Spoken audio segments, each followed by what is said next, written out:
There we go. There we go. Dude, man, I got an extra one, man. These things are. No. My man's over here is crushing Capri Suns. Dude, it's like it's either sorrows of wine or Capri Suns. It's like one of the two. And I was in a Capri Sun mood today, bro. How you doing, man? I'm great, bro. I'm great. I'm having a wonderful day. Another day in paradise. It's so weird without seeing you without the glasses. Maybe I should do a. Nope, can't see. Oh wait, yeah, I got contacts in. I'm sorry, it's weird. No. It's a different look. Yeah, no, I don't know. Good. My girl was looking at it because I had put that clip that you had cut up as a short on YouTube, and it started doing really good numbers. Like my regular videos do well, but my shorts, I don't know what's going on with the algorithm. I never know what's gonna take off and take. So I put the clip where you were talking about I'm gonna kill the mutants. Yeah, like dude, why? Like people are loving it. I don't know. So maybe he had the shirt off. I was like, I hope I didn't pimp him out. But I put the video out with the shirt off. All the ladies was going crazy, and they were like, raps. That's totally it, man. Humming. They were in it for the hummingbird. Yeah, that's the only thing I can think of. And hey, man, it's all love. All love. That's what it's all about. That's what it's all about, man. Brother, I missed you, man. I missed you last week, man. How was wasn't it a holiday last week? I don't know.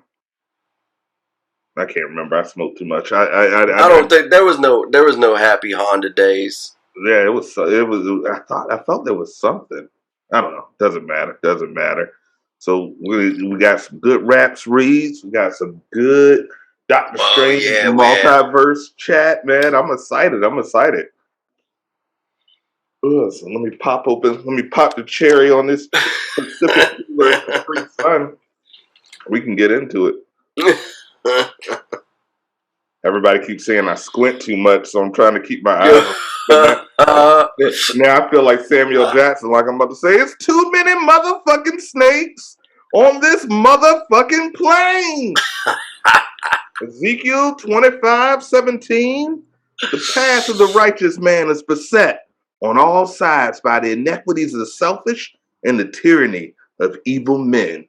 Blessed is he who in the name of charity and goodwill shepherds the weak through the valley of darkness. For he is truly his brother's maker, keeper, and the finder of lost Trojan.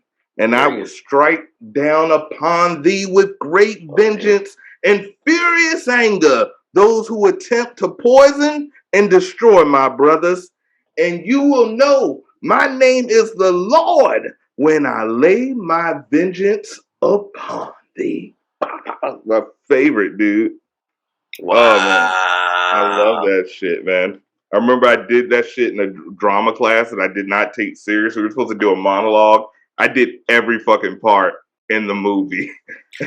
And my drama teacher was like, you're so fucking talented, but you don't take anything fucking serious. She was like, you do know a monologue is one person. I was like, I do, but I thought I'd get extra credit if I do everyone's lines. And she was like, you're an asshole. I was like, yeah, kind of. No, it was brilliant. Brilliant. It's brilliant. I've done the same type of shit. You know what I mean? You got to Eddie Murphy that. Yeah, man. Eddie Murphy that. Low key, Eddie Murphy should have got a Golden Globe or Academy Award long ago. I'm like, this. He hasn't yet. I think he got I thought he won for Dreamgirls. He got one for Dreamgirls. He didn't get an Academy Award, but he got one for Dreamgirl. And then he got nominated for the that Netflix movie where he played Dolomite. But I mean, shit, Coming to America, he should have been nominated like 30 years ago. Yo, what were we talking about earlier before I spaced out? We were talking about no holidays, and then we said we had some interesting rap reads. We were talking about multiverse, and we were laughing at these delicious Capri Suns. Okay, I felt like I missed something, but you know, No, that was a full recap. I'll catch it. I'll catch it when I watch the episode. You know what I mean? Yeah, that's a beautiful thing, man. I love this shit because I get spaced out before I get it, so it could be just the juices flowing. But we're spaced out to talk about like spaced out shit. You know what I It's mean? perfect. It's perfect. It's actually rocket fuel. I couldn't imagine doing it completely sober. It would be completely weird, you know. It would be like every other bullshit comic book podcast. It would be. Where they're just like, and this is this Easter egg, and this is the next Easter egg, and I have seen this, and I noticed that Howard Duck is there.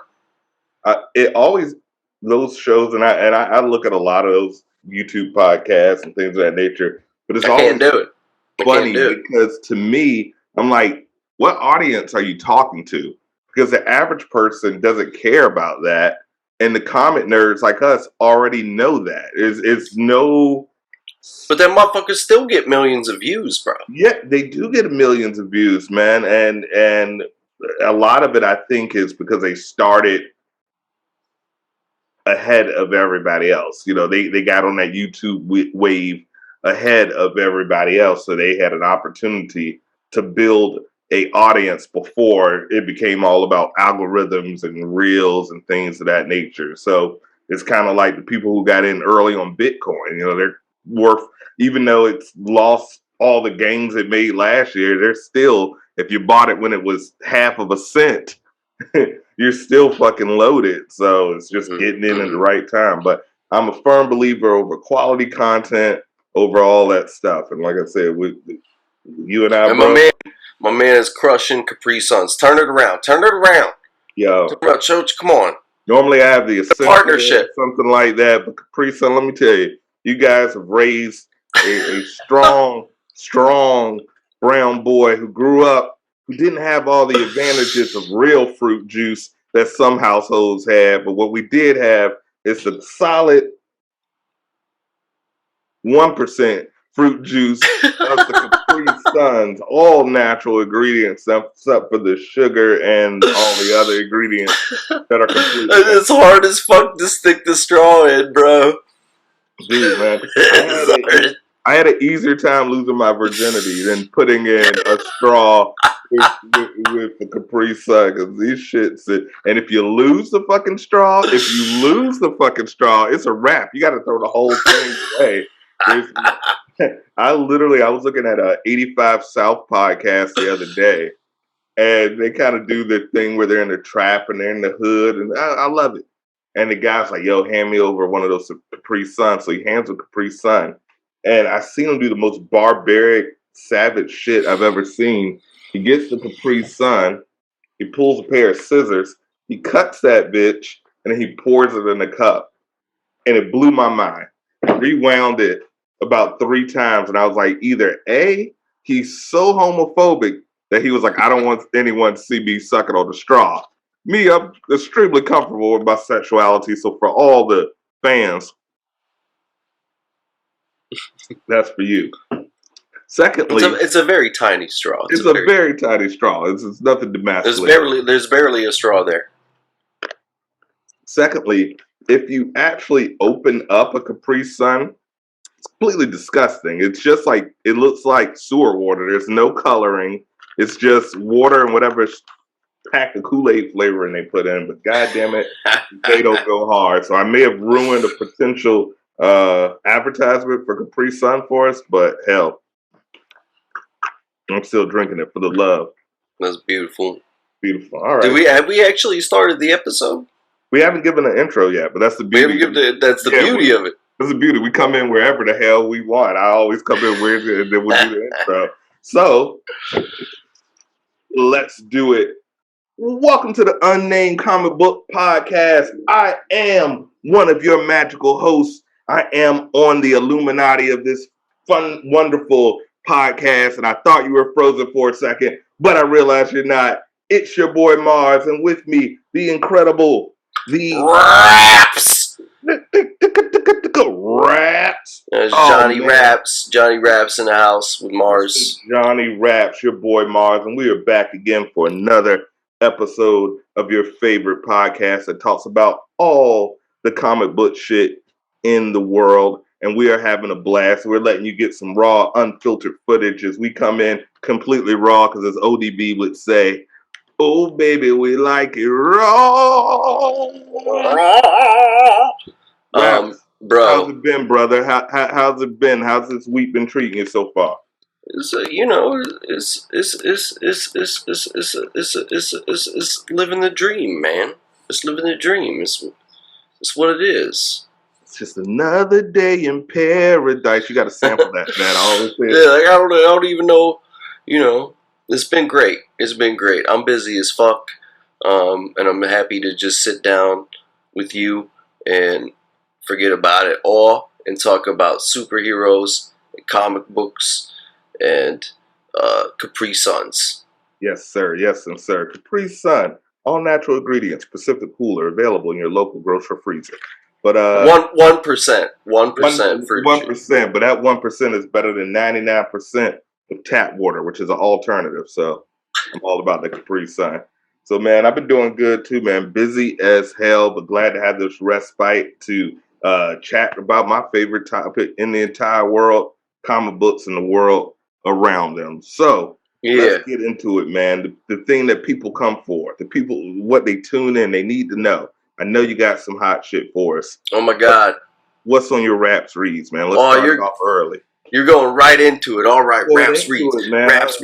Raps Reads. I don't know. I need to come up with a song for it or something. That's actually a pretty dope drop. We'll get it there. You record a drop, you send it to me. I'll add that bitch in there.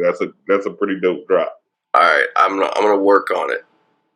I ain't in freestyle mode right now, but yo, I'm gonna start at number 5 and work my way backwards, and I'm gonna keep it snappy. I'm gonna keep it nice and snappy.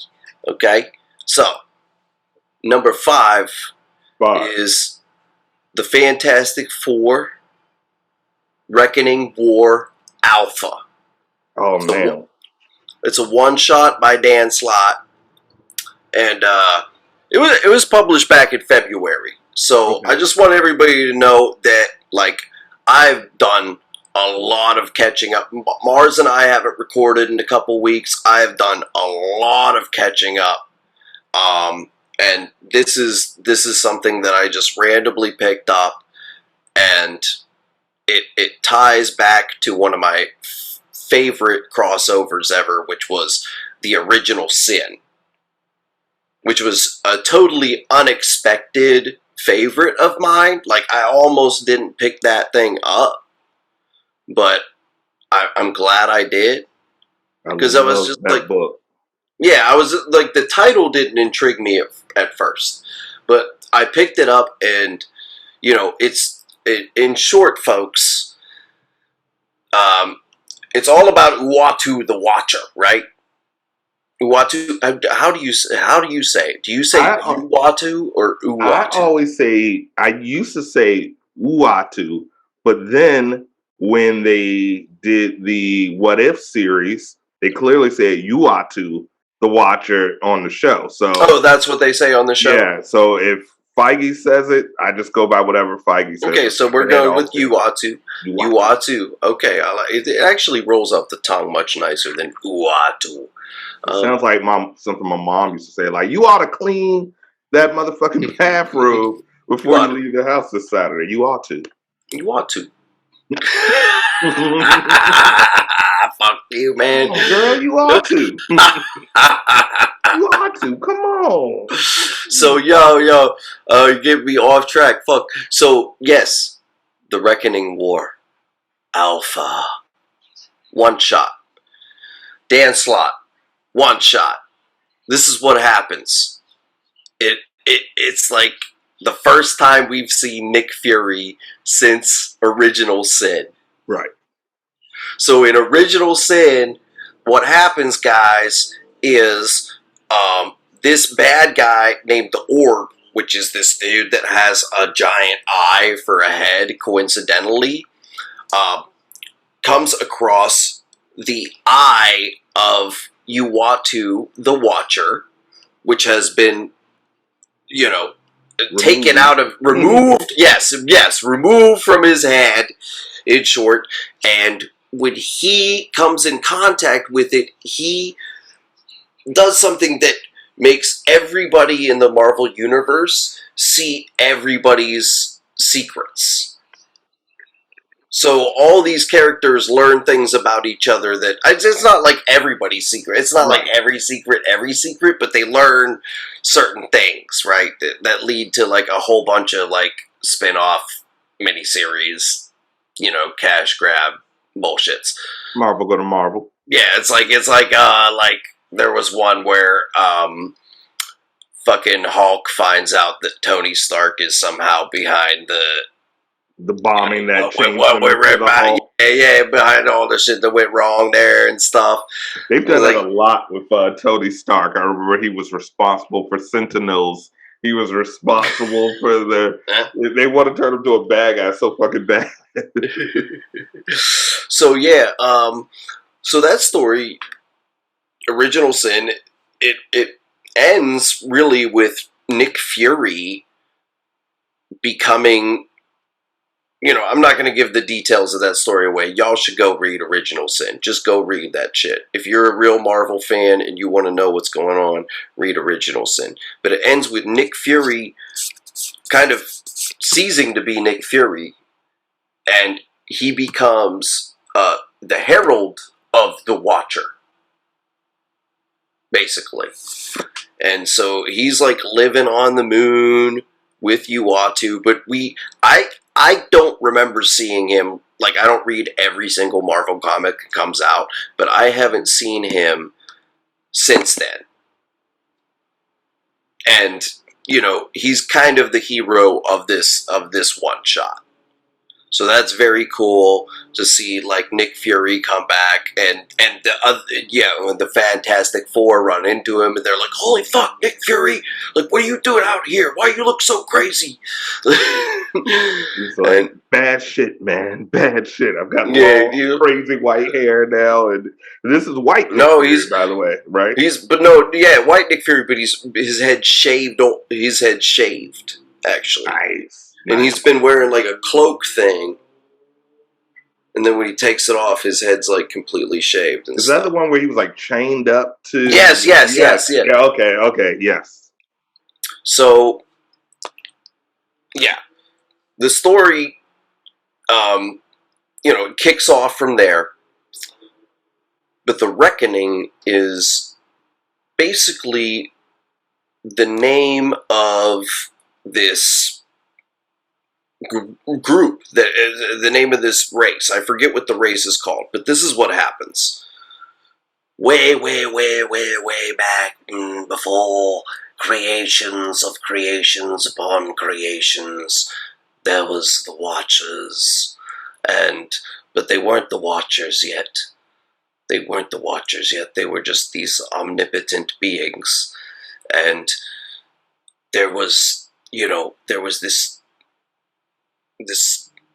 society that was under attack, and they decided to supply them with weapons to defend themselves. And so they intervened, and they supplied these people with these awesome, crazy weapons that the Watchers made, before they were Watchers made them. And yeah, so they called themselves the Reckoning. And flash forward to present day, all of these other alien races like the Badoon and shit are showing up with all these like crazy weapons and stuff. And it's the weapons from the Reckoning. Watcher Tech.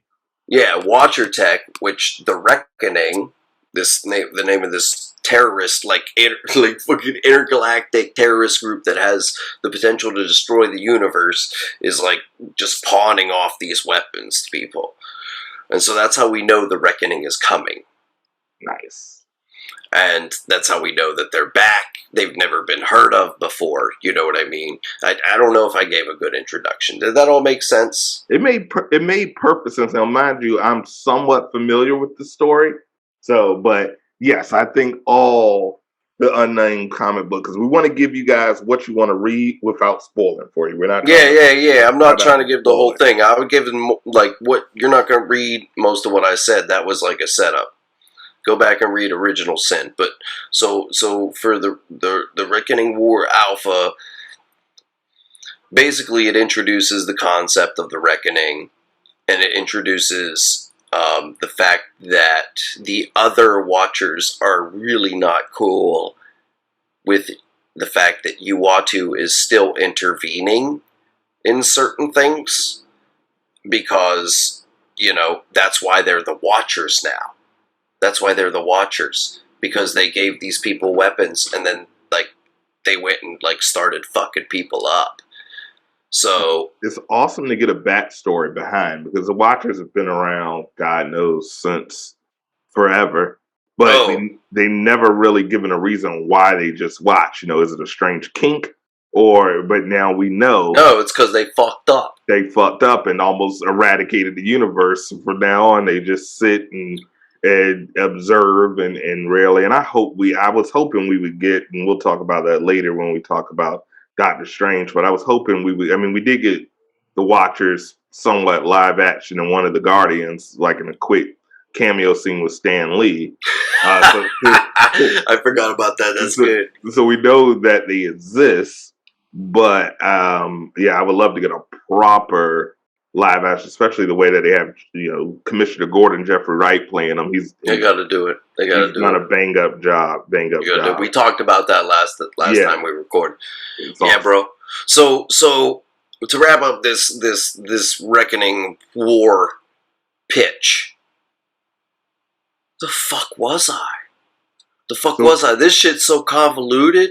So we were talking about, but it's really good. Yeah. And Dan Slott. I love Dan Slott, by the way.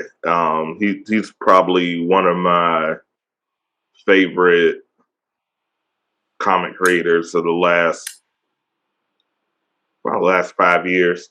I have the first Spider-Man comic he ever did. You know what it is? Shit. It's Miles, right? It's a Ren and Stimpy comic.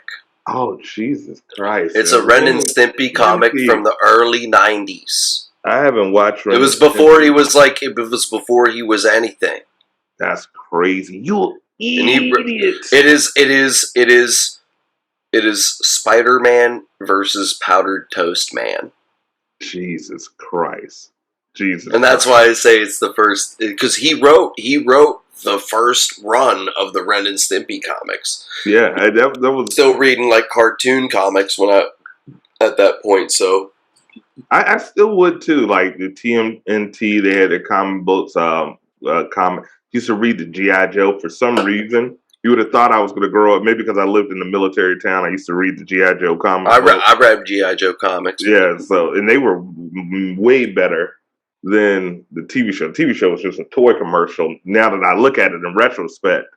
But like, it's, you know, knowing is half the battle though, bro. It is. It's half. Knowing is half the battle. The other half is knowing how to fight. But knowing that you don't know how to fight is half the battle. If you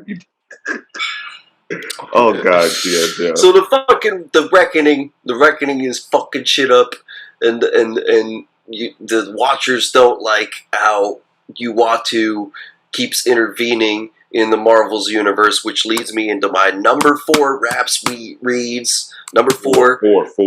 Number 4 Raps reads, which is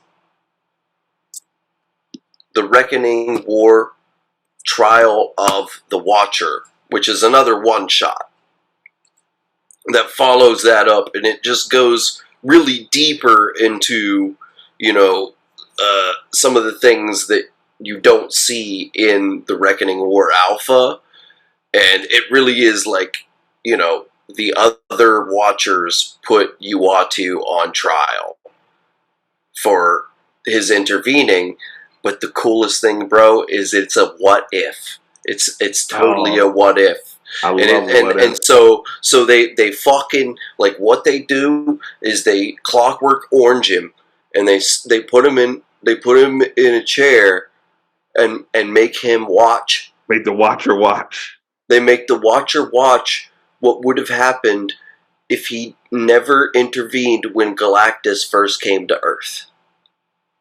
Like, if he never first intervened in any of the fucking Marvel shits, what would have happened? And it, you know, it's not gonna ruin too much, but of course, like, the Fantastic Four survive, and they create like a more prosperous world universe. Yeah, it's like a utopia. And they're like, you fucked up. It was supposed to happen, and it was supposed to happen for the best of mankind. Oh man, I love what ifs, and I love, like, especially when they turned around like, actually, if you would have done this, shit would have been good. So that's number 4 on the list, and that's a spinoff of, well, not a spinoff, but a continuation of somewhat of number 5. Yeah. It's a fucking what if, and they didn't even sell it as a what if, so I was pleasantly surprised. That's awesome. Okay. I would like to say, how do you know if this isn't, you know, how do you know if you have this footage here, you can make anything. Exactly. So, next, number Trey. Tres. And so listen, man, like, what I'm saying right now is like, this ain't all current. I'm going all over the board here, man. So listen, disclaimer for Rap Trees. They do and not have to be a modern comic. They do not have to be just out. They're just good shit that, as a comic fan, you should read. So if you guys are thinking that everything is something that just came out this week, this ain't the show for you. We're deep comic heads, so you're gonna get the best shit from any time that you should be reading. Bitch, I read all over the place. All over the place. There's sometimes I keep it current, but listen, this is how I do with comic books. Sometimes this is a habit of mine, I will say. Sometimes, maybe when they switch a writer or something with the series that I've been following for a long time, I kind of like fall back a little bit. Sometimes I just get tired of a writer of a series that I've been in, and then but I do have a habit of maybe years later, when, you know, they start to tie things back to the shit I missed. I'm like, I gotta go back and catch it, I suppose. And so this is what happened with Tom King's run of Batman for me, which is Batman Volume 3. To everybody that don't know, Batman Volume 1 was every Batman thing ever that happened before Scott Snyder. And then they did the New 52, and Volume 2 was Scott Snyder's entire run. And then when that ended, they did what was that last revamp called? Shit. Is that the one with the guy from Dr. Manhattan? Reborn? Was it Reborn? Rebirth. I knew it was something. Birth, born, something like that. Yeah. So they did another, which was ridiculous. They did, like, those fucking revamps were like in like 5-6 years apart from each other. It felt like, I don't know. Don't quote me on that, but it really felt like it happened. There was a huge gap. Like, it felt like they forgot that they teased it, and then they were like, "Oh snap, we have to fill in this backstory," and it was a kind of convoluted story to me with Dr. Manhattan going back and changing it. It was like them trying to back tread from what they did with the New 52 and giving a reason why so many, like 10 years was chopped off of everyone's backstory, and people didn't know each other who knew each other. It was a weird execution with the Rebirth. It wasn't my favorite. Yeah, and Superman was a mess. Superman. But I loved it. Superman I did love was a big. Well, I don't like, and I know it's a part of the story, but I just don't like married Superman. I don't like. You did not like the Lois and Clark. I love that. Bro, I love that, and I loved when they melded. Like, you know, Superman from the, you know, whatever it was, the Superman from the current Prime New 52 with the old school old man Superman from the 90s or whatever. I thought that was sweet, bro. It was just I don't know. That was just crazy. It was crazy, but people were like, "What the fuck are we talking about?" DC goes crazy when they go crazy. When they decide that they're gonna reboot, they go like off the hinges, off the door hinges. I'm like, dude, like you just change that. They'll just change something that has been lost, sacred. Just, yeah, nothing is sacred. They always come back. Overall, DC tends to be a more solid comic book than Marvel in some cases, but they do go, when they go wild, they go wild. I don't think Marvel goes as hard as DC when it just comes to erasing everything off the board and start playing a different game. Like, you thought you were playing chess? You're playing Connect 4, motherfucker? You're like, oh, shit.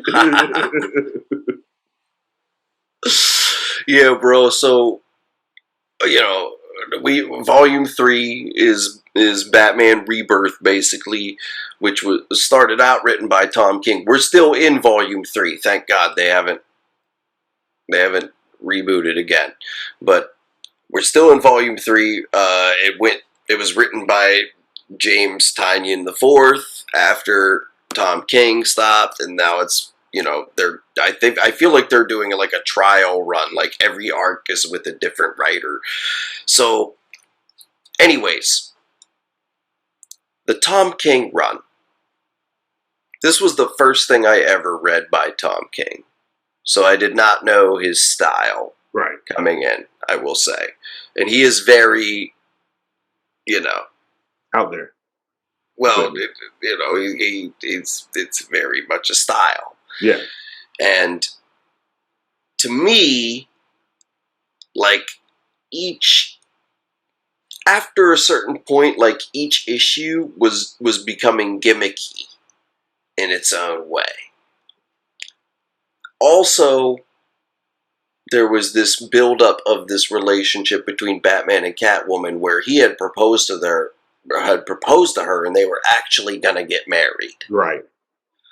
So this is all happening in conjunction with, like Bane is secretly, like, plotting to take over the city.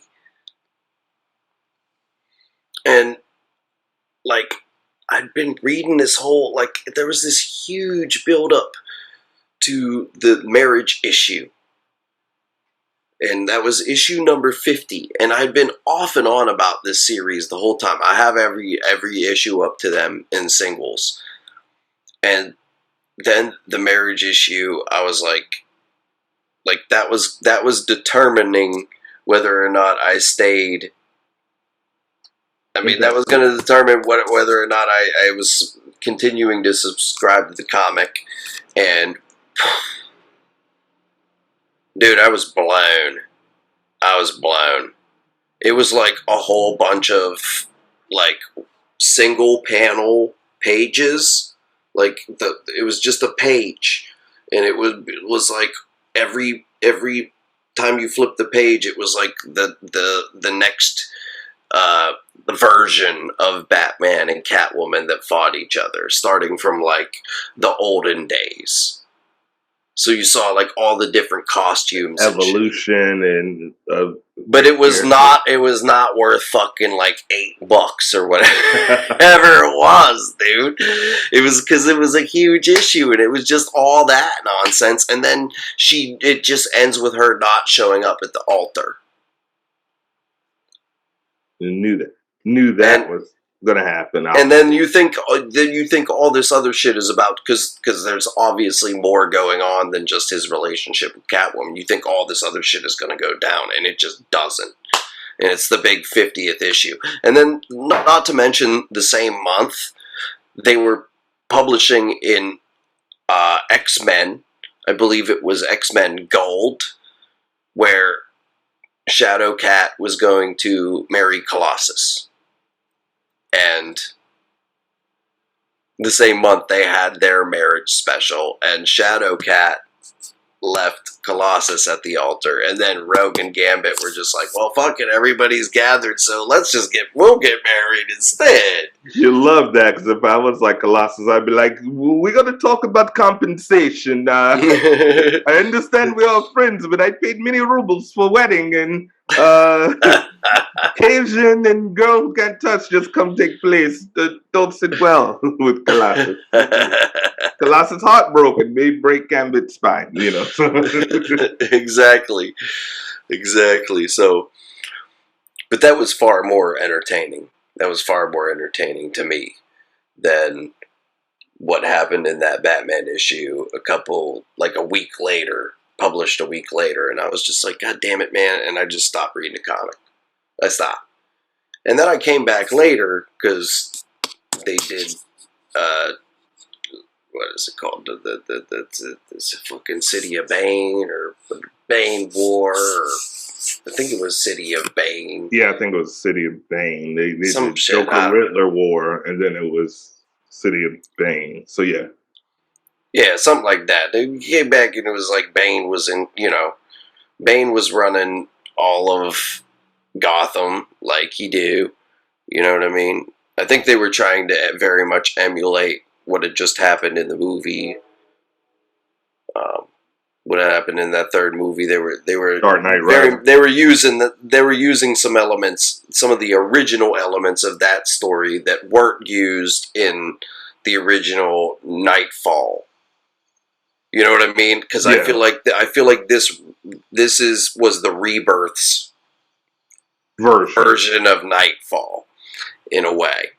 And so I picked it back up when Tom King brought back, in a very weird way, brought Thomas Wayne into the equation.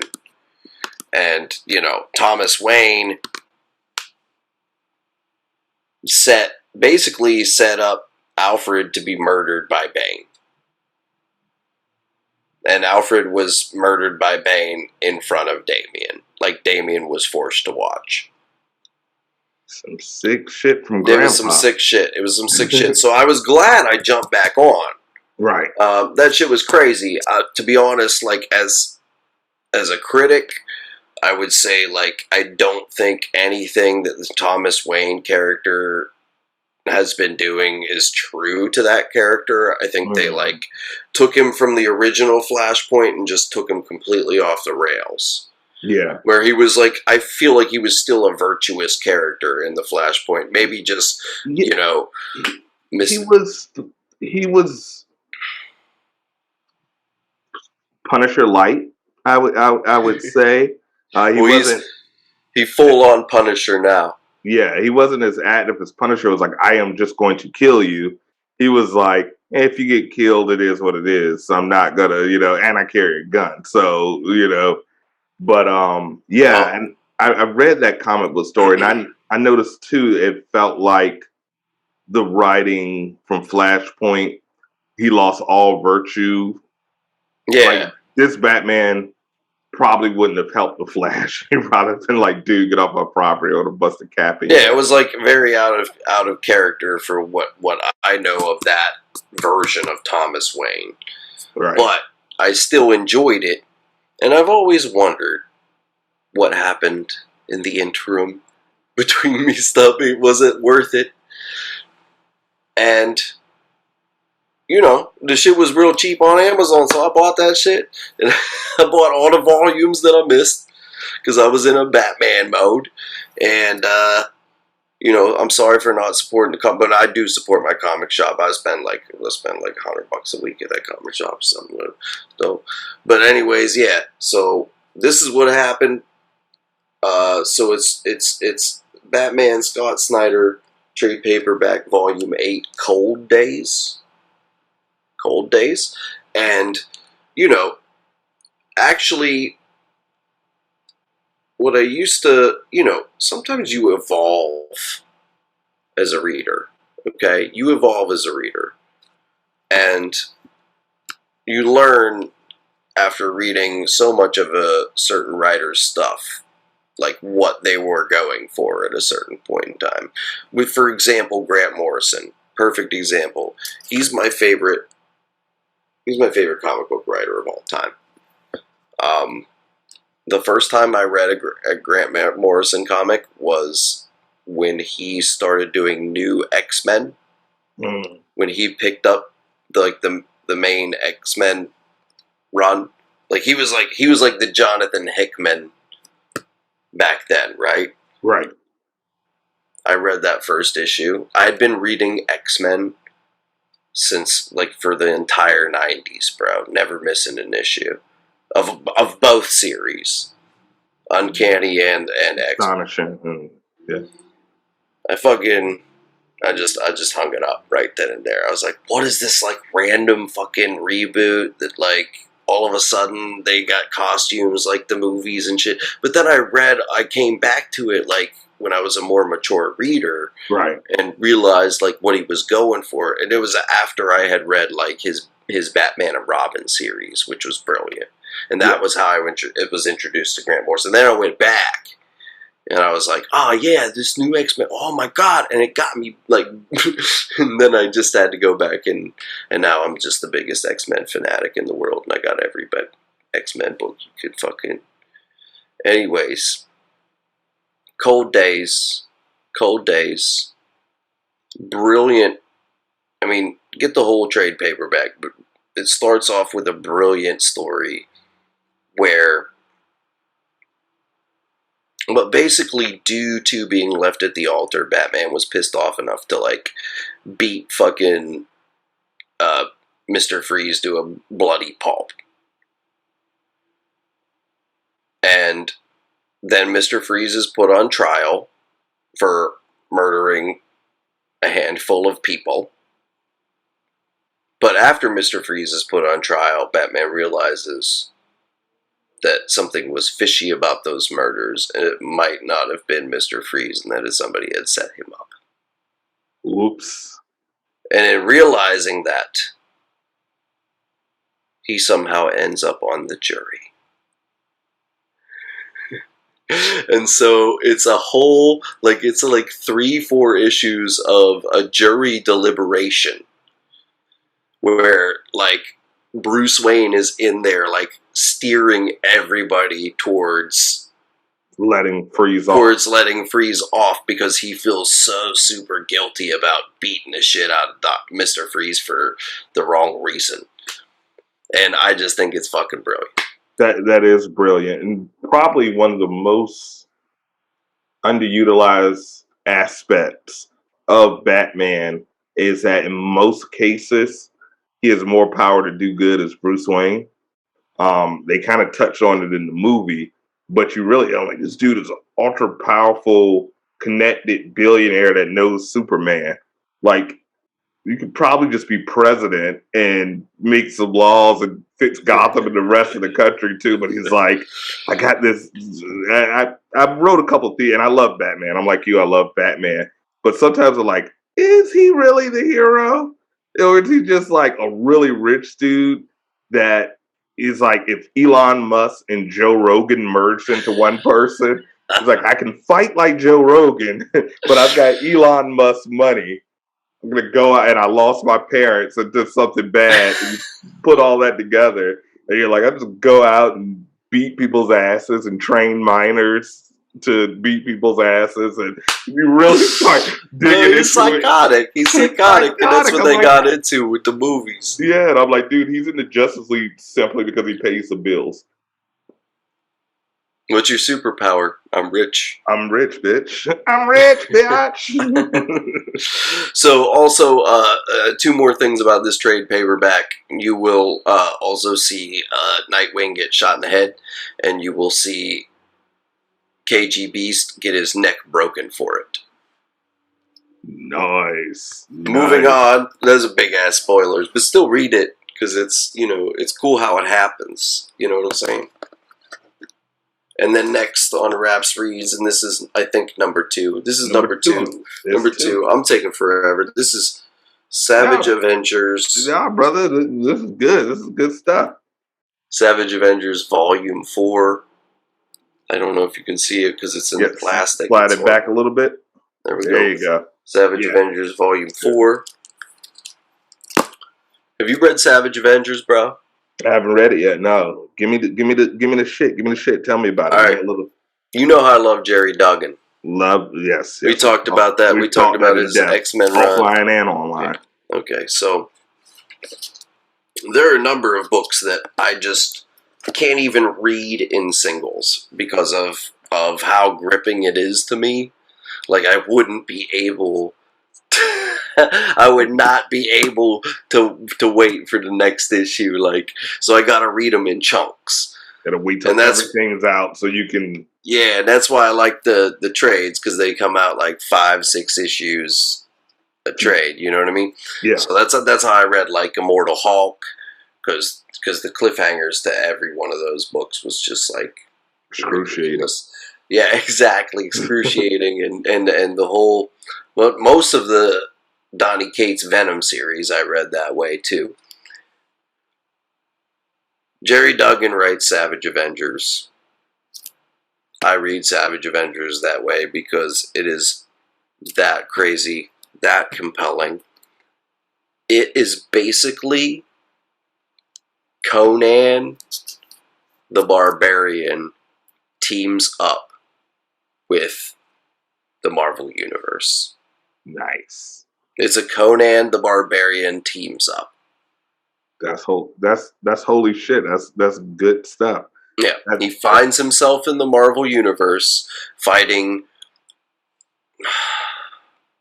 I don't know how to pronounce this dude's fucking name. I'm always like, every time I read it, I'm like, am I saying it right in my head?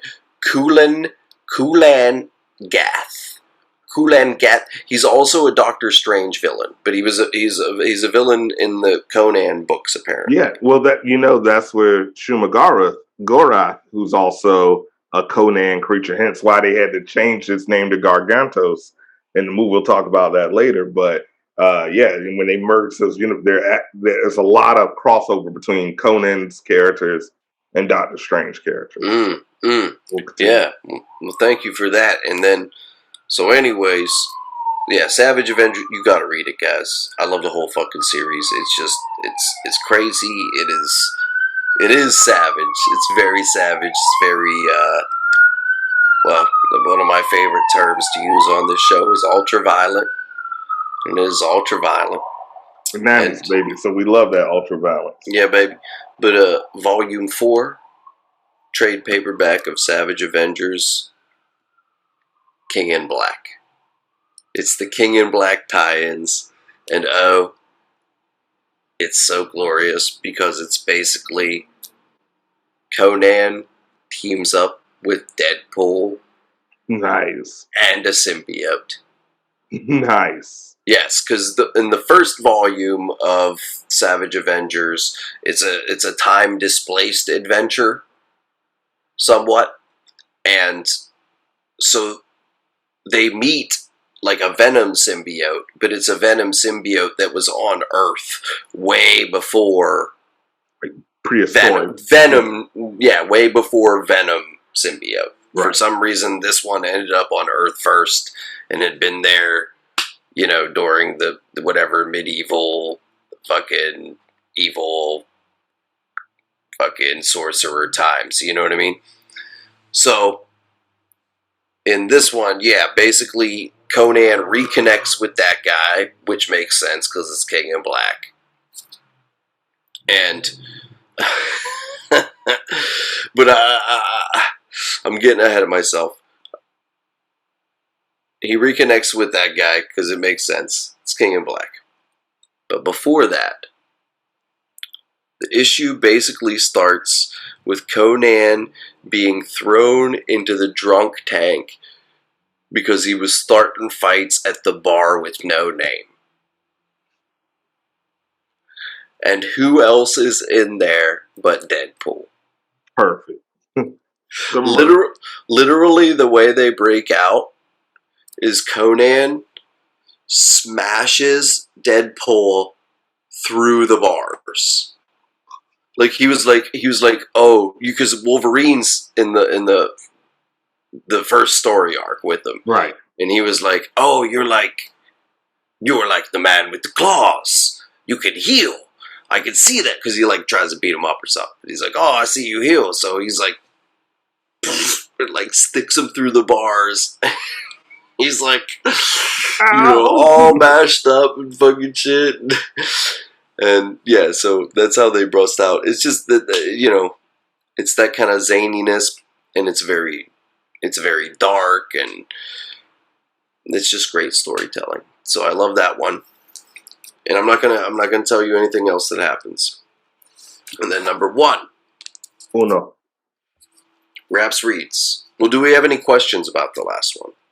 No, man, I love it. Man. You sold me. If you weren't gonna read it before, Deadpool, Conan, Symbiote, sold. Take my effing money right there. Cash App, whatever you need. That's ready to go. I never would have thought that I would like fall in love with Conan the Barbarian again since Arnold. Yeah, because didn't Jason Momoa play him in the remake? They made a remake? Yeah, they made a remake. Let me double check. I'm 99.9% sure. I'm sure they did. Yep. Conan the Barbarian with Jason Momoa. And it's weird because they decided to... it came out right around the time that The Rock did that terrible Hercules movie, where they gave him like this long, luscious wig. And I was like, The Rock's like half black. When did I die and then come back? I missed all these fucking movies. You didn't miss anything because they were all hot trash. But yeah, Hulk, and they were supposed to be making like a Conan the King with Arnold soon. Like I don't know if they're still going through, but they were talking about doing like a new one. Yeah, so 2011. So this was 2011. They did Conan with Jason Momoa, and he was like sexy Conan. It wasn't the droids we were looking for. It was not. These are not the droids. These are not the droids we were looking for. Can you say it in Arnold? These are not the droids. These are not the droids. Get to the chopper. It's not a tumor. That's probably my best Arnold. So, number 1, another trade paperback, Hulkverines by Greg Pak. So the backstory on this one, kids, is there was a point in time not too long ago where in the Marvel Universe, Wolverine, the main Wolverine, Logan, and also Dr. Bruce Banner, the main Hulk, were both deceased, or considered deceased at least. Yes. So, in replacement of them, we had Old Man Logan, and we also had like a new Wolverine with X-23. She became Wolverine.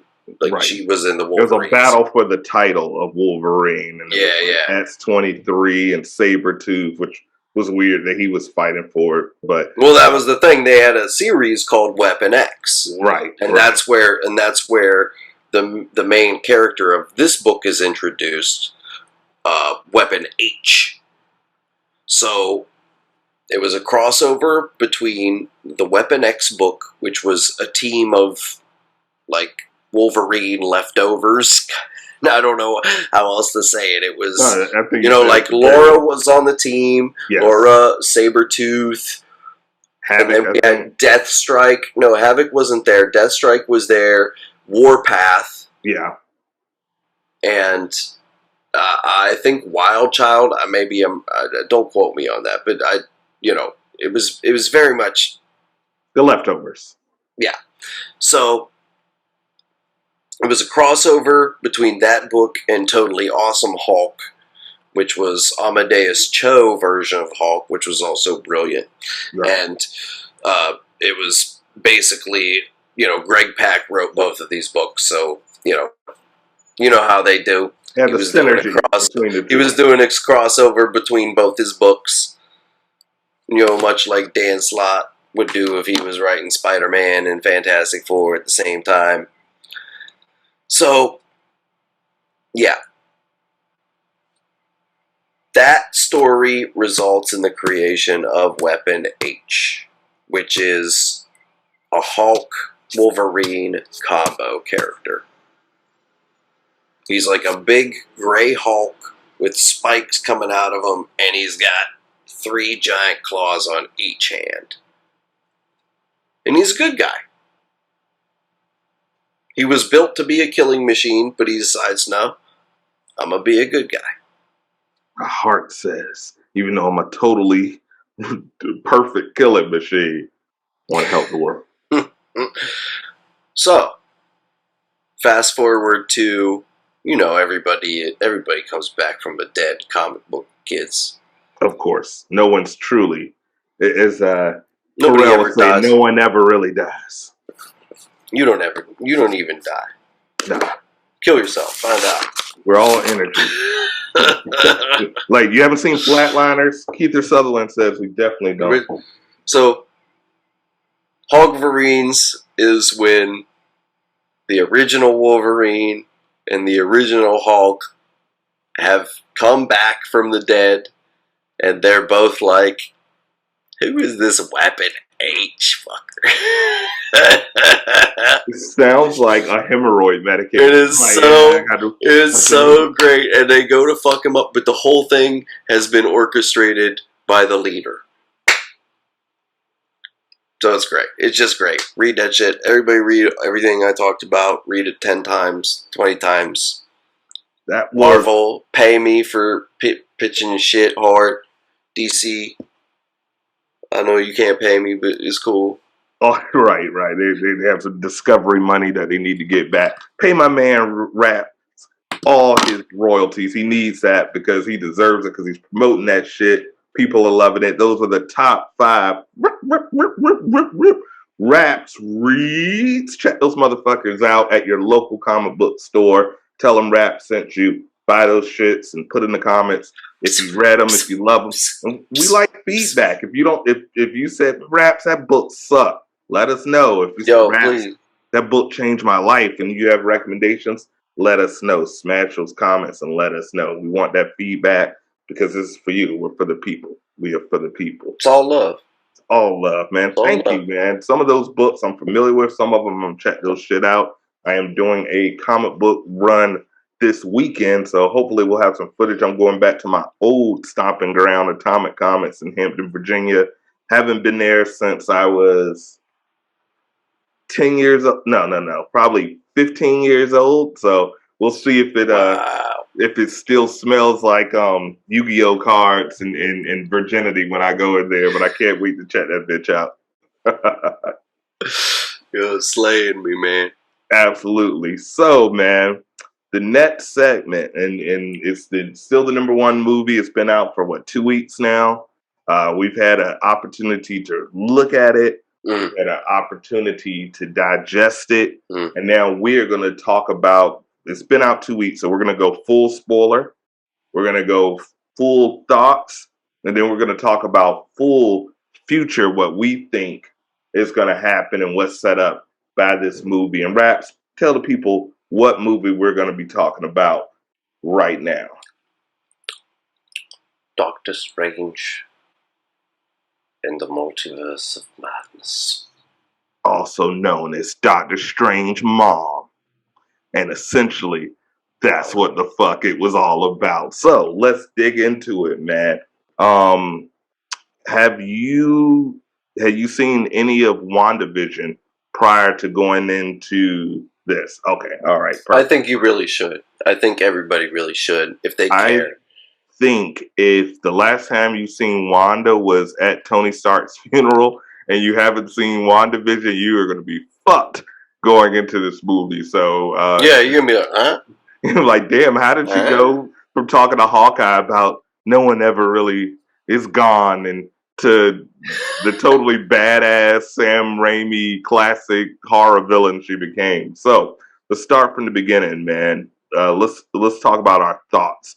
What did you think of the movie on a scale? We need to come up with a cool unnamed comic book scale, but we'll start with 1 to 10. 1 being this shit's trash, Morbius, or 10 being like, oh, this shit is classic. You're gonna take it 1 to 10. 1 to 10 is hard. We can get 1 to 5. 1 to 5. Fuck it. Let's do 1 to 5. 1 to 5. So we'll do 1 is the Fantastic Four with Michael B. Jordan, and 5. Let's make that like Dark Knight epic levelness. What would you rank the movie?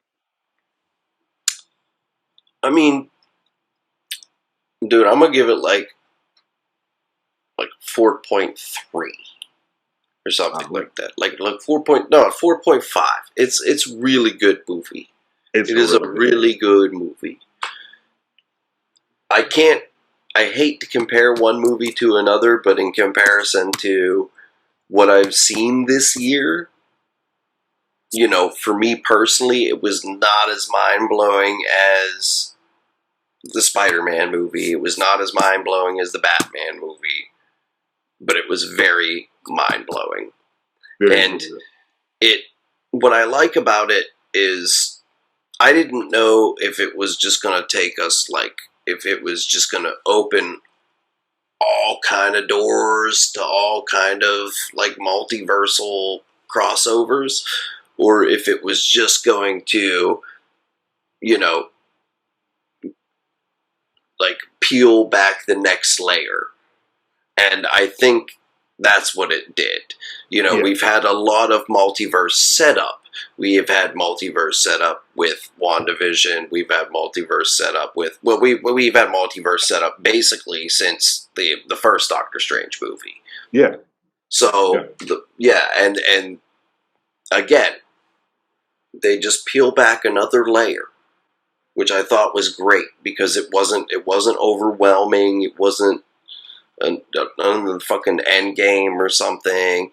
It was a good Doctor Strange story.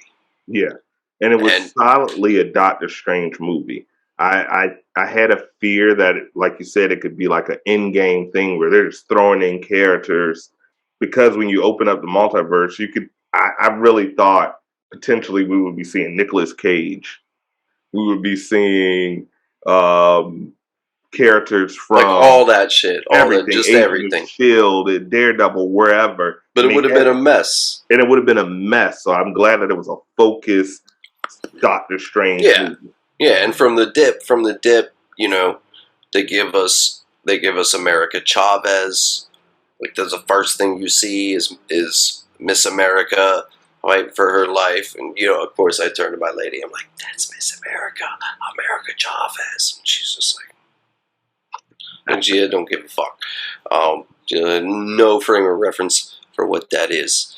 And then, you know, we get to see him fight Shuma Gorath. Defender Strange. So if we're going to start from the beginning, we had, like you said, starts off with Miss America Chavez.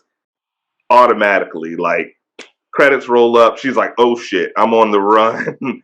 Bad shit happened. No breath. I love the pace of the movie.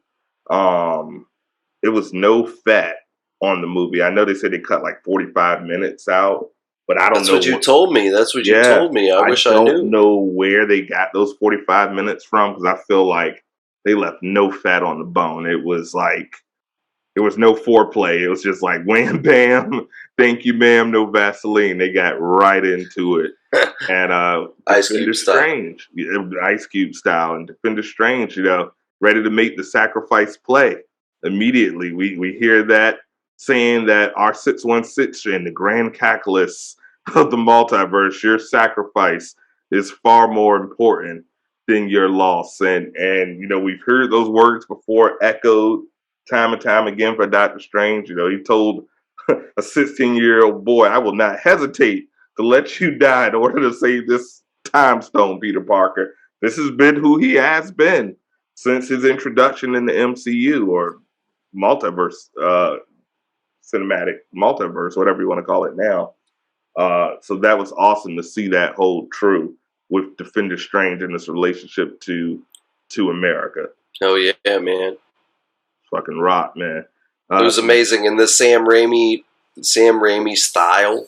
Oh, it's like a glove, not like an OJ glove. I'm talking about a nice, comfortable Isotona Dan Marino glove. It fit really, really well with this this style of movie, especially this particular character. I was so glad that he's directing another Marvel movie. Yeah, because he gave us two of the best. Like, I don't hate on him for Spider-Man 3. I know the studio. I mean, I love it. I love all the bad third movies that everybody hates. Fuck you. I love Spider-Man 3. I love X-Men 3. I love X-Men Apocalypse. Ninja Turtles 3 lost. What was that? No, I actually hate Ninja Turtles 3, bro. That shit was I hate Ninja Turtles 3, bro. It's like the budget was cut into 50. I don't even want to get on that movie. That movie was hot trash.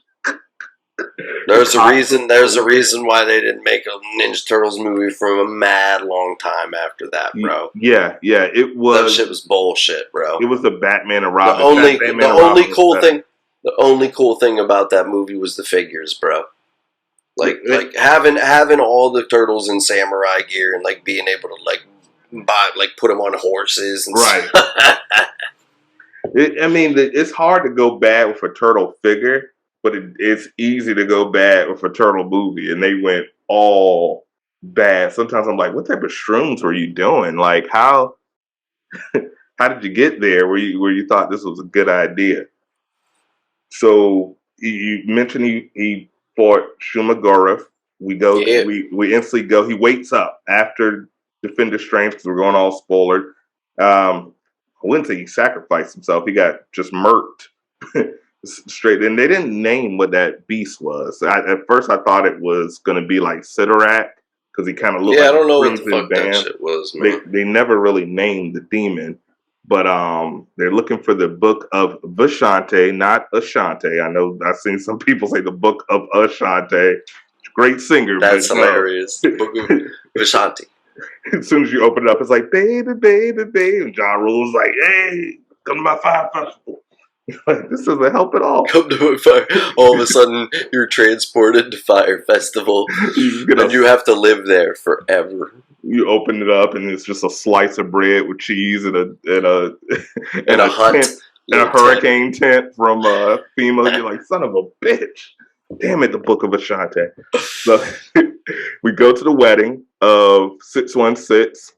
By the way, they've now canonized the MCU as our MCU as the 616. That's crazy. Crazy. Because it's not the same continuity as the comics. It's not the same continuity. I was like, I always thought it was 1999999, but cool.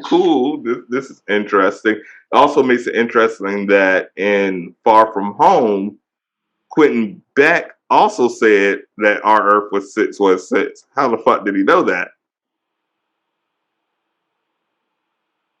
Oh, yeah, because he was supposed to be just making that shit up. He was making that shit up. Whoa, you just made me trip, bro. Dude, as soon as he said that, I was like, so Quentin Beck was right by accident? What the fuck? That leaves room. What does he know? What does Mysterio know? What does he know? Maybe he got into some of Tony Stark's files. He was an employee.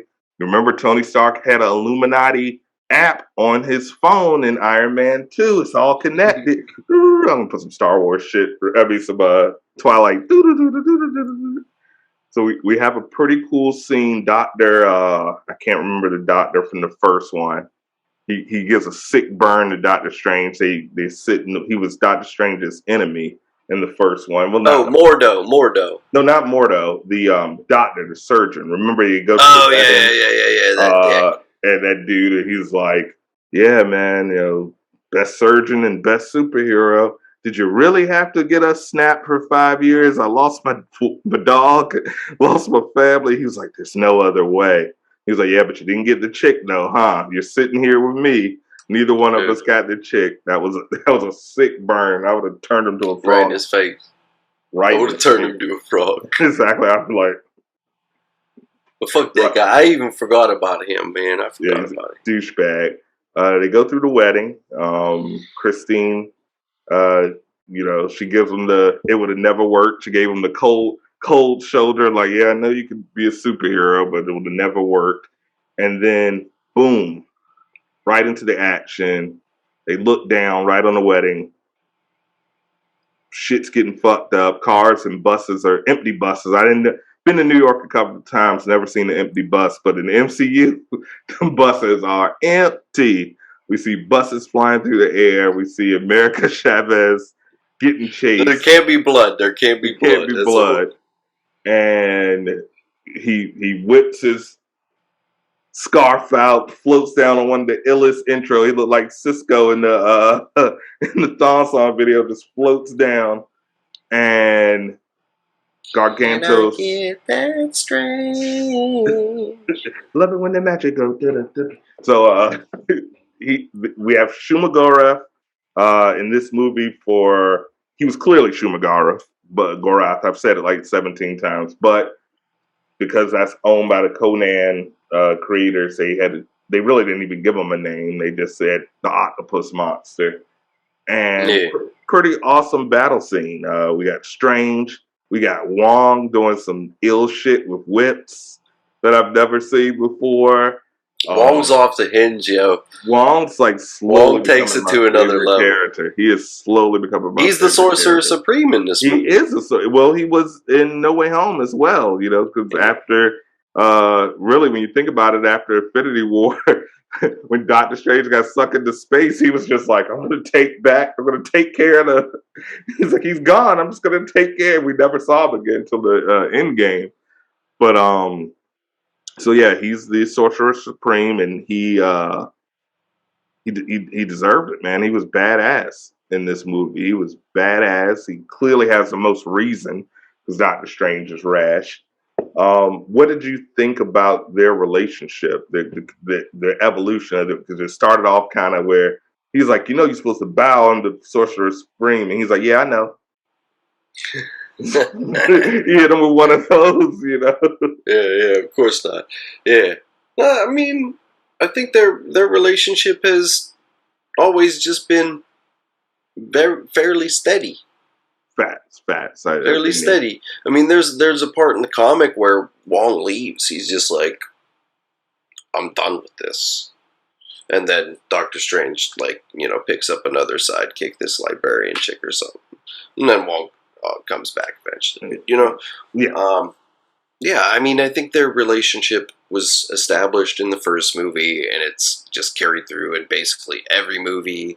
And I think, regardless of what Wong's duties are to the multiverse, he's, I mean, I don't know. I think he loves Steven.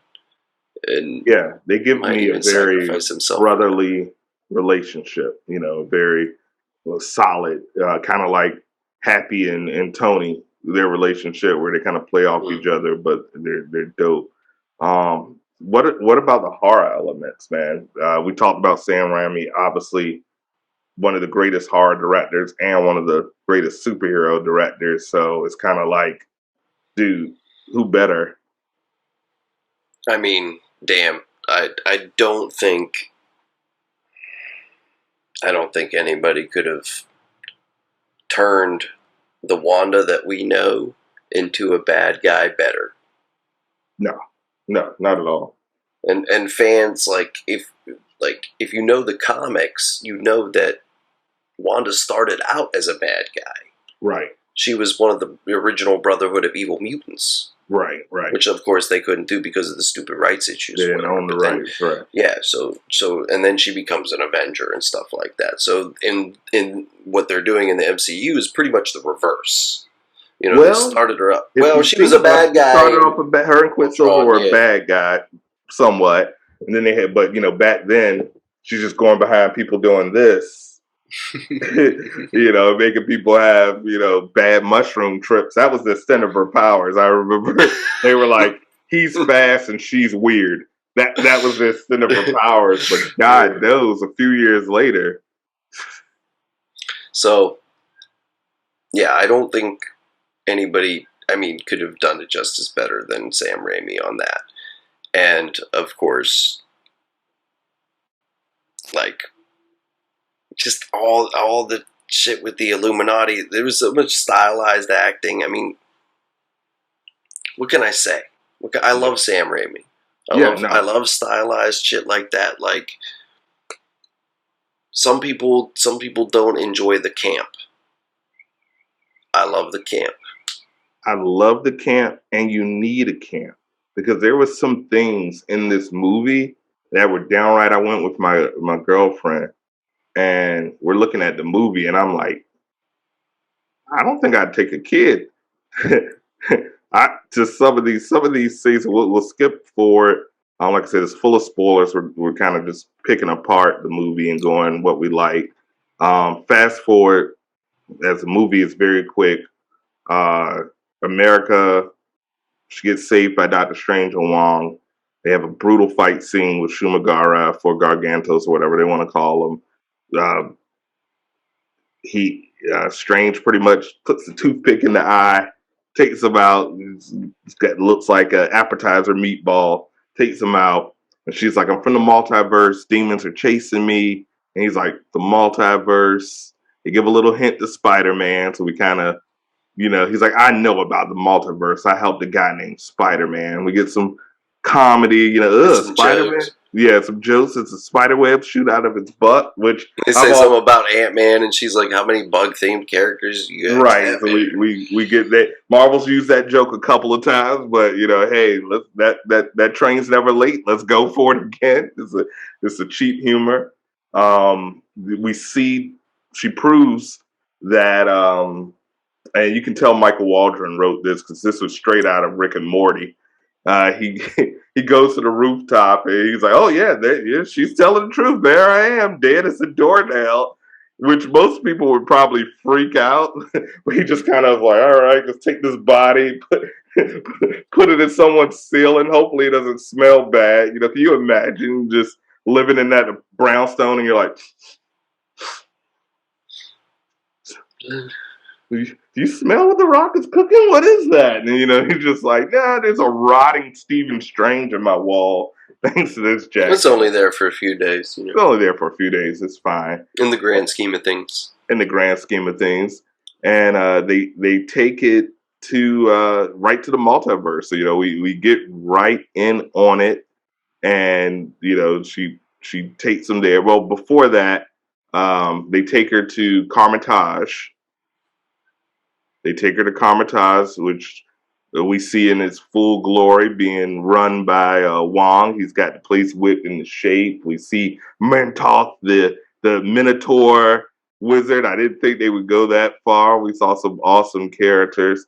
They went there. They went there with the Doctor Strange mythology. With no introduction. Who would have thought in 2008 with Iron Man that we would be at the point in the same cinematic universe where it's just a big green Minotaur, and you don't have to say anything.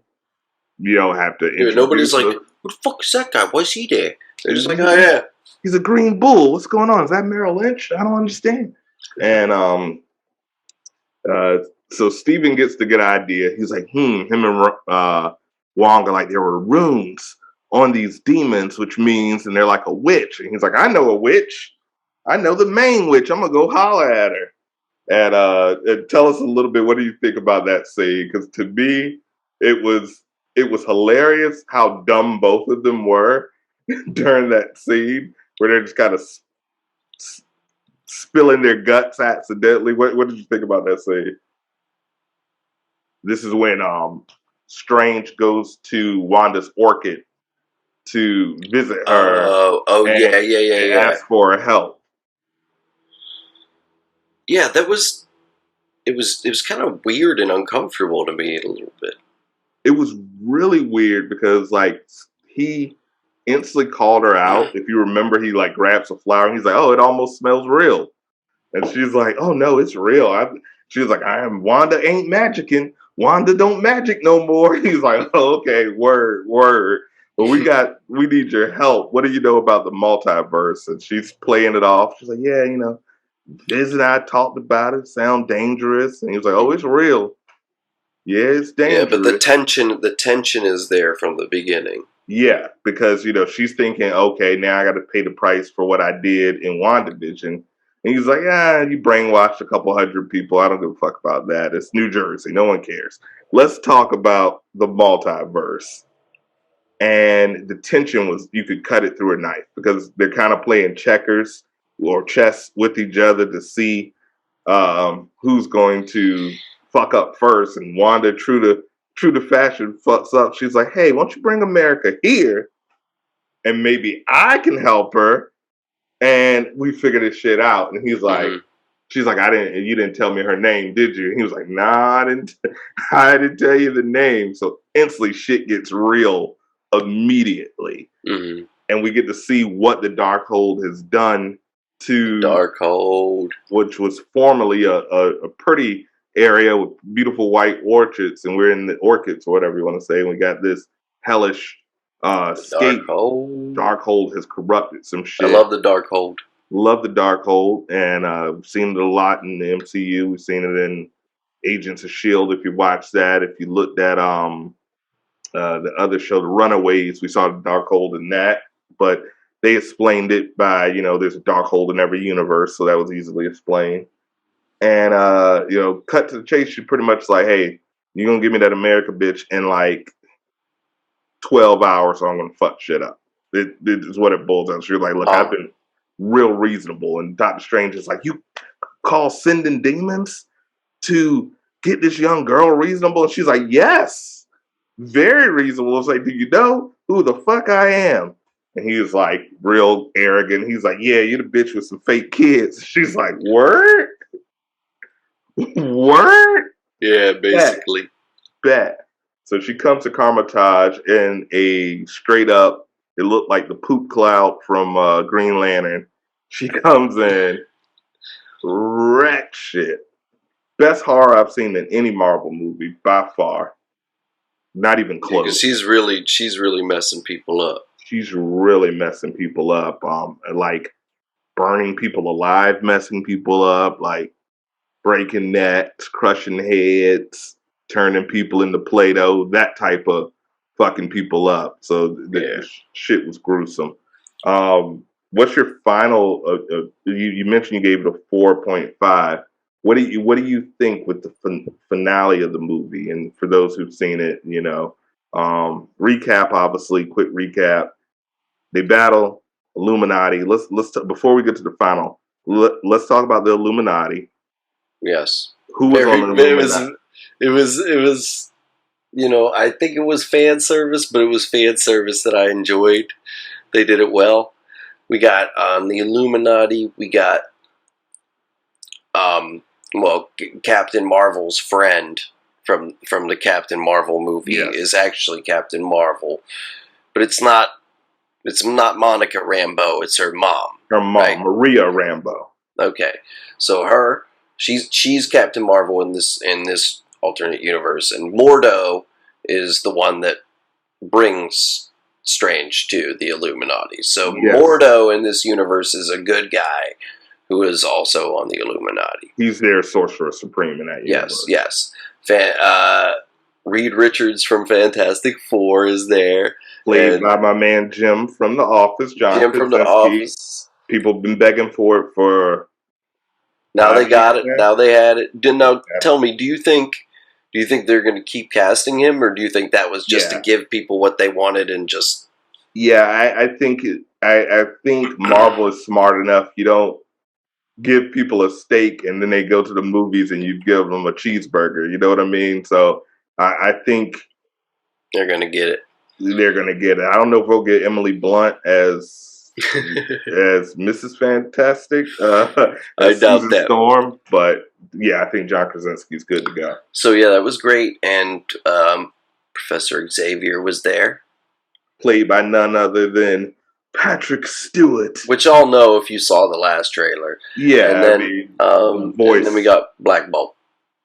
Yes, reprised by Anson Mount, who was Black Bolt in the very awful Marvel show that came on ABC. So I was surprised to see that because I didn't think they would want to touch that. I think Kevin Feige is cool enough to be like, hey man, I know that was a bad movie, but you can still play the character. You know what I mean? I know that was a bad show, but that's not the actor's fault. That's not Black Bolt's fault. It's not at all. Not at all. Especially just for fan service, and it could kind of establish by having the same actor.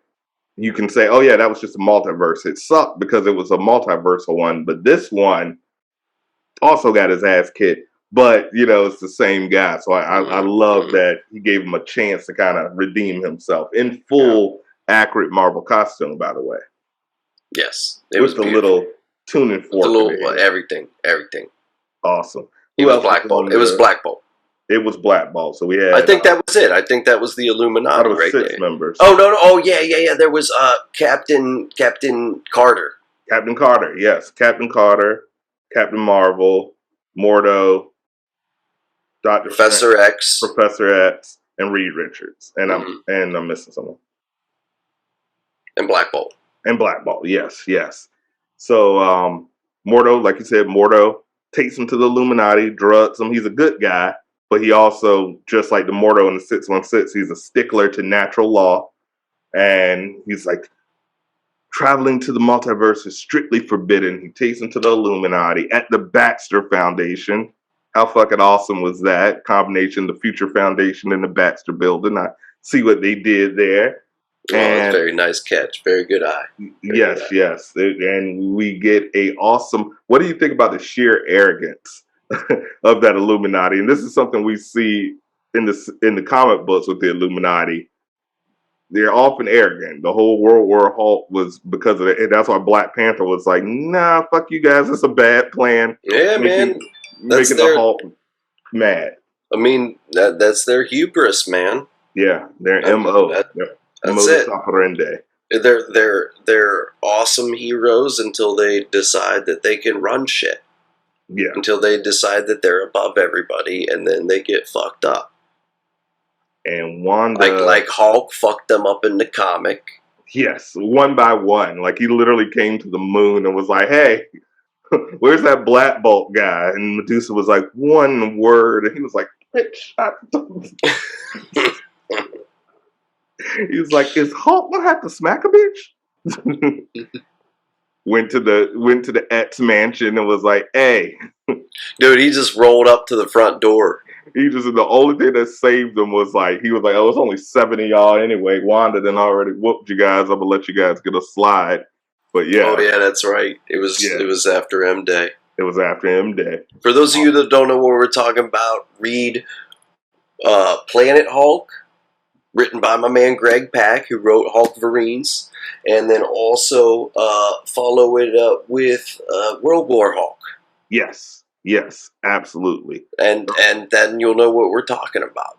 Yes, MCU loosely, and I do mean loosely, adapted those comic books and in the arc of Age of Ultron and Thor. They kind of at Ragnarok. Ragnarok is what you see Hulk doing when Thor runs into him in Ragnarok is pretty much like what Hulk starts out doing in Planet Hulk. Bingo, but less comical. A lot less comical. Grandmaster. A lot less comical. Very tragical. Very tragical. Very, very extremely. But the Illuminati are the ones that, in the movie, Hulk gets in a ship and sends himself off. Right. On his own accord. Because he just doesn't think he's fit to be around people anymore. And he has his guilt and stuff. In comics, the Illuminati, who in the comics are Black Bolt, Professor X, Iron Man, Namor, and Reed Richards. Am I missing anybody? Yeah. So Iron Man, Reed, Namor, Black Bolt, Professor X. I feel like there's one more. They asked for Black Panther, but he rejected them. Oh, I think that's it. Yeah. Yeah, I think that's it. Yeah, that's it. I'm looking at the cover in my head. Yeah, that's it right there. So, because it's somebody from the Avengers, somebody from the X-Men, somebody from Doctor Strange. Oh, Doctor Strange. Yeah, Doctor Strange. Yeah, okay. The person, the main person we're talking. The person we're literally talking about right now. You can tell we're zooted. So yeah, they ship Hulk off to outer space, and the ship is supposed to blow up and kill him. But instead, he crash lands on a planet where he fights like a gladiator for his survival, and then he eventually fights his way to being the ruler of that world, and he has a wife and children and all this stuff. And then the ship that he crash landed in all of a sudden just decides to detonate and destroys his whole world. Yeah. And so him and like a small pack of his friends travel to Earth and just fuck up the whole Illuminati. And that's what World War Hulk is about. He's just brutal. He just, again, he rolls up the X-Mansion and is like,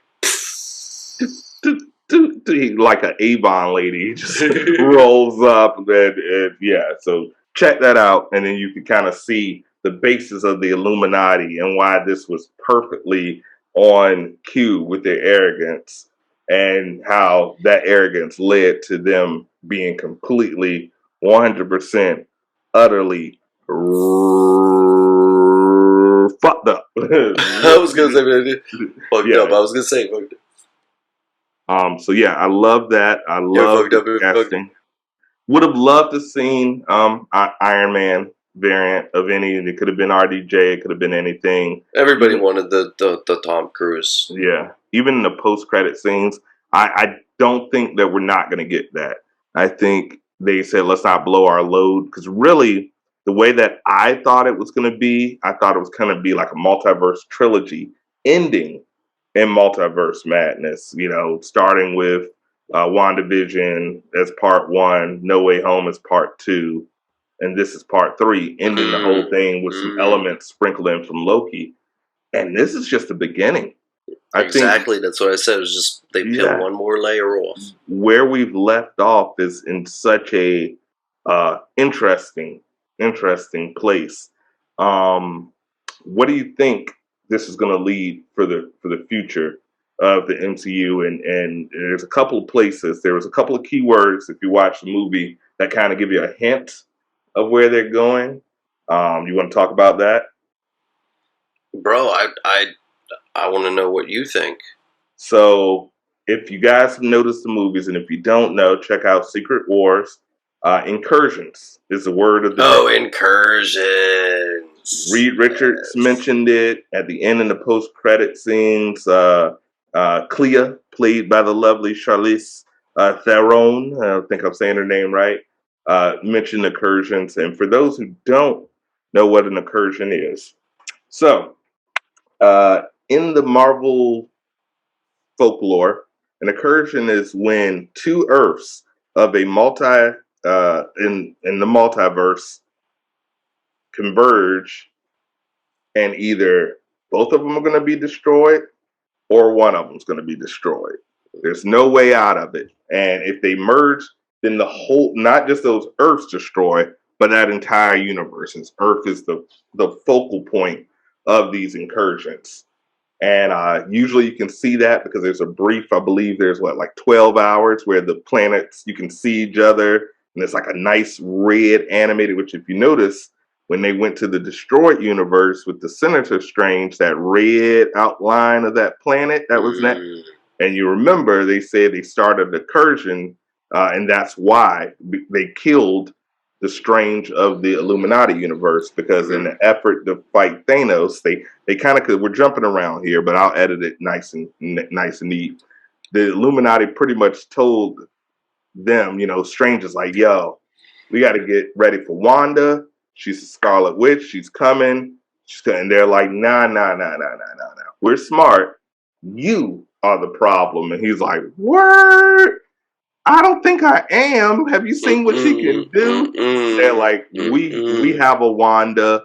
We can handle Wanda. We can handle your little witch. But you're the problem. And then, Professor X shows them what happened to their version of Doctor Strange, who used the Darkhold to get enough power to destroy Thanos, but he destroyed the universe. So he literally killed trillions of people. Ironically, worse than Thanos, because Thanos only wanted to kill half of those trillions of people. So he oops, I made a mistake.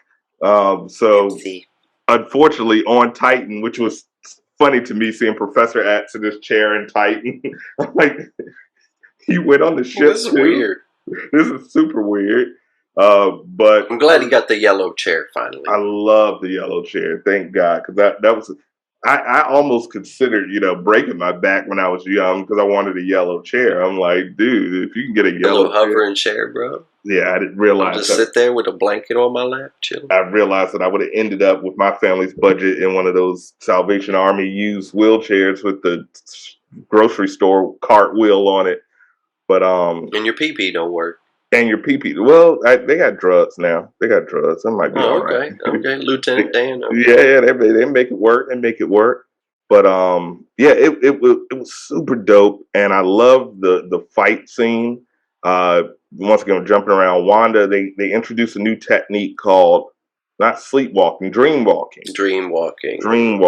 where you can possess your version for your variant for a temporary amount of time. Yeah, in another universe. In a different universe, because they can't, Wanda with all her power, without taking America's power, she can't travel physically to the multiverse. So in an interesting scene, very Michael Myers, you see her, I guess her stalking her alternate version from herself with her kids, which once again, very creepy.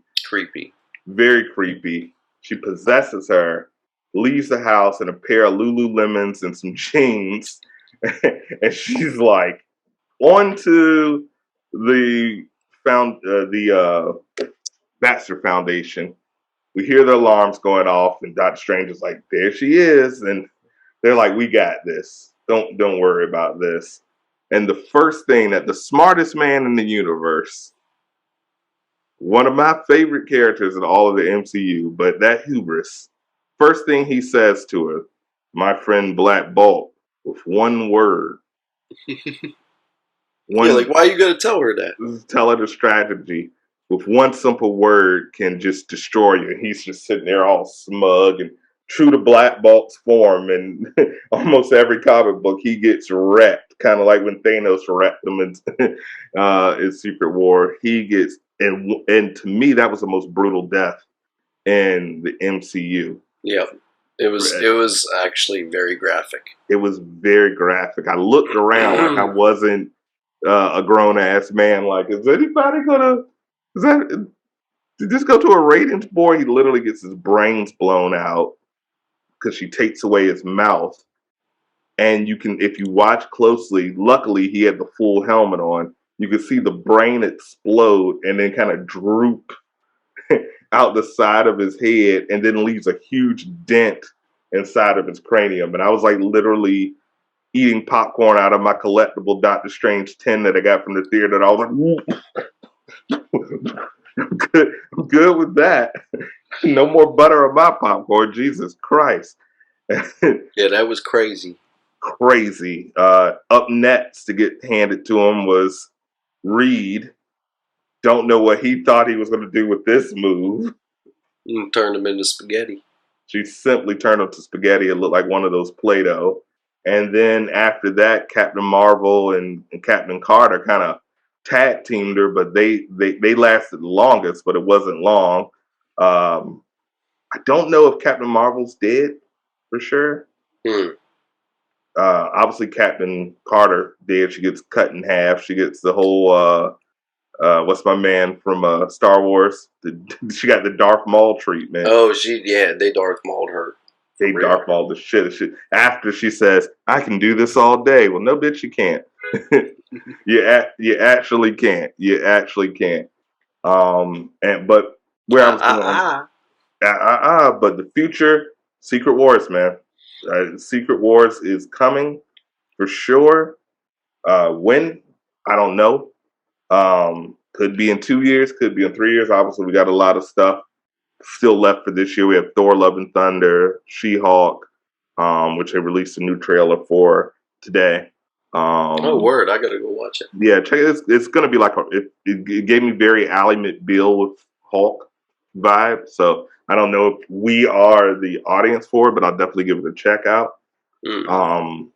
And yeah, I mean, Secret Wars, Doctor Strange gets corrupted by the Darkhold in order to defeat Wanda. Does not defeat Wanda. Wanda essentially defeats herself. No one really defeats Wanda. And she brings down Mount Wundagore, which, if you guys know anything about the comic books, that's kind of where her and Quicksilver were actually born, on Mount Wundagore. High evolutionary. There's a lot of backstory that we can go into evolutionary. Yes. I think we're going to see him in Guardians of the Galaxy 3, the High Evolutionary. I think he's the bad guy. Oh, awesome. Yeah, because he created Rocket in the movie, in the MCU universe. So he's going to be the creator of Rocket. And we're going to kind of see his backstory and how he was created. That's not how it was in the comic books, but that's the adaptation. You just blew my mind. Yeah, man. So it's going to be dope. It's going to be dope. Don't know if they're going to bring Mount Wundagore back for Guardians of the Galaxy, since she pretty much crumpled it. But, dude, it was really dope. I don't think Wanda's gone.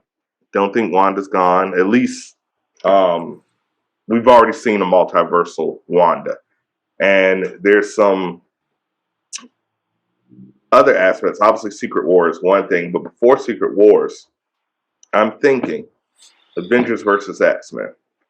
Please. And I'm thinking Avengers versus X-Men because think about it. Wanda killed the leader of the X-Men. Yeah. Mordo's alive. If we have a Professor X, that means there's X-Men in that 838 universe, a fully formed X-Men. Wanda killed... And it can be whatever X-Men they want. Whoever they want. Wanda killed the leader of the Inhumans. It's another group of powerful people that's got a vengeance against the 616 and our Wanda. Wanda killed potentially Captain Marvel. I don't know if she's dead. But Wanda also killed the leader of the Fantastic Four, who, if you recall, said, I have a wife and 2 kids. And if you guys know who those 2 kids are, Franklin and Valeria Richards. And you know who else can travel the multiverse? Franklin fucking Richards. You know who else can make himself an adult and whoop people's ass? Franklin fucking Richards. So I wouldn't be surprised if we see an Avengers X-Men movie coming from this, with the remainder of the Inhumans, whoever they want to choose, the remaining 3 of the Fantastic Four, and maybe Franklin decides to come over and, if he calls an incursion, why not take out the planet who killed the leaders? And then we have to get the teams that we are building currently, the new Avengers. We have new Cap. We have the new characters that have been introduced, and all the young Avengers, all these teams that we're currently building up. I wouldn't be surprised to see a 838 versus 616 with those respective teams versus our respective teams, which leads to them not stopping the incursion, which leads to a battle world where we have to have Doom take the fragments of those 2 planets that end up getting destroyed in this world, and then we end up with a Secret Wars, which they could stretch into 1, 2, or 3 movies, which finally leads with a reboot of the MCU, where Kevin Feige will be able to pick and choose who he wants to survive, who he wants to bring back, and now we can have a new Iron Man. And because if you remember, when Franklin, at the end of the Secret Wars, when Franklin and the Fantastic Four went off to make these new multiverses, they kind of merge everything together and get the new reality. So now we can have a new Tony Stark. We can have a new Black Panther if we need to bring him back. That's crazy, man. I didn't think that far. And keep the same, the characters that you want to keep. You keep them. The ones that you don't want to keep, you can introduce an alternate version. I would even be surprised if we see, we find out that Kang or somebody was messing with the timeline, and that's the reason we have a new actor. Imagine seeing Terrence Howard and Don Cheadle meeting face to face, and Terrence Howard's the 838 roadie or something like that, or get Edward Norton back and Mark Ruffalo and Edward Norton's the 838 Hulk. There's so many options. There's so many. Like I saw that. I never even thought about it. Dude, my brain just started going overdrive. So overall, you gave it a 4.5. I give it a 4.5 out of 5. Not better than No Way Home. No Way Home was 5 for me. Yeah, No Way Home was a 5. It was like a 10. Yeah, if I had more numbers, I would give more numbers. It's almost not fair to compare it to No, it's not the same. It's not the same, but the jump from Doctor Strange 1, which I liked, to Doctor Strange 2, I don't think I've seen a sequel get that much better. It takes it to a whole different level. A whole nother level, which actually... It just feels like it's in its own series. It's kind of reminded me of Ragnarok. Like, it was just where it just changed the writing on the wall and the energy and everything about it. And now you're like, shit, I want to see 5 more Doctor Strange movies, and I want to see 5 more. Just like this. So overall, check that shit out. We loved it. Your boy Raps loved it. Your boy Marz loved it. Check that shit out. If you want full spoilers, if you guys want to talk about it, send us some comments. Let us know. You can reach us. We'll be more than happy to discuss that with you, because that shit was crazy. Yeah, dog. Yeah, dog. So, brother, we're about to sign off. Yeah, I'm faded, man. Yeah, man. Let the people know real quick where they can find you. I'm Johnny Raps. You can find me at Johnny Raps. That's JOHNERAPS. So that's the handle. Yeah, you know what I mean? And I'm on all platforms. And I got a movie called Shithead that is pretty much anywhere you can stream it. Come to my gram. Show some love. Link in bio at Johnny Raps. Please do that shit. My man is a masterful. Not only is he a comic god, but he's a god MC, and he has dope shit, dope content, and a credible actor, by the way. I reviewed. Well, thank you, bro. I was so blessed to be able to review the movie, and it's a cult classic. It's a cult classic. I've seen it at least 4 times already, and I don't look at shit twice. Whoa, 4 times? 4 times, bro. I did not know you liked it that much. I like that shit, man. That's my go-to weed movie, man. Shit, bro. I love that shit. And, of course, I'm your boy, Marz. You can find me at Marz_entertainment on Instagram. That's where I'm mostly at. Hit the link in the bio. That link in the bio will get you to the podcast. It will get you to the YouTube page. It will get you to the business page. It will get you to my music. I also make music. I have 3 tracks that I've produced up there on SoundCloud. Y'all can check that out. And give us a follow, man. Like that shit. Run these numbers up, man. We want to be, maybe we can come to some comic book stores and do a live episode, man. We got so many options for y'all. So many treats to come. So for my man Raps, I always point the wrong way. For my man Raps, for your man Marz, this is the Unnamed Comic Book Podcast. Like, comment, subscribe, hit the smash buttons. I hope y'all check out Raps Reads. Please support your local comic book stores. Tell them the Unnamed Comic Book Podcast crew sent you. Buy some books, read some books. Peace. Unnamed Comic Book Podcast. Making gang signs, please don't shoot me. All right, y'all. Deuces. Love you guys. Peace. Love you guys. Peace.